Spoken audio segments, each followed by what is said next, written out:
Yeah, I had a guy drop into our school here recently, and he was a 4-stripe purple, and I was instructing the class, and then he, for whatever reason, afterward, come out and he wanted to roll, and I understood that, but he came at me as if it was kind of one of those, you're a brown belt. I'm gonna make you prove you're a brown belt. This is a guy who's in his late 20s, pretty jacked, a couple inches taller, big guy, and man, he's coming at me with some heat, and yeah, it was. I had to really mentally tone myself down, just like, okay, I'm gonna technically do this. I'm not gonna try to match him because I won't be able to match him athletically.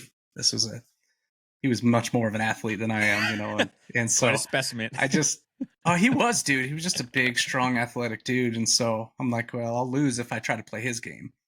So yeah, we started playing around.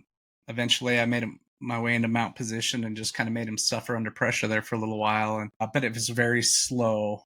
And when we were done, he was super grateful. He was like, "Man, that was a fun round." And I thought, well, fun for you, but I only got about one of those in me, and I'm done.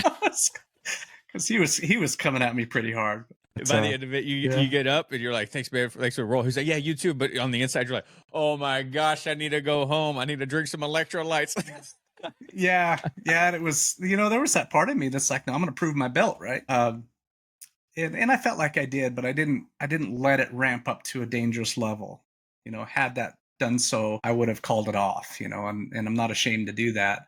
But sometimes that's hard, especially if you're the guy instructing the class.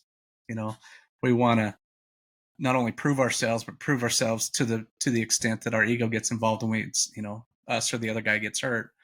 And it's not worth it, man. It's not worth it at all. My ego's not that important. So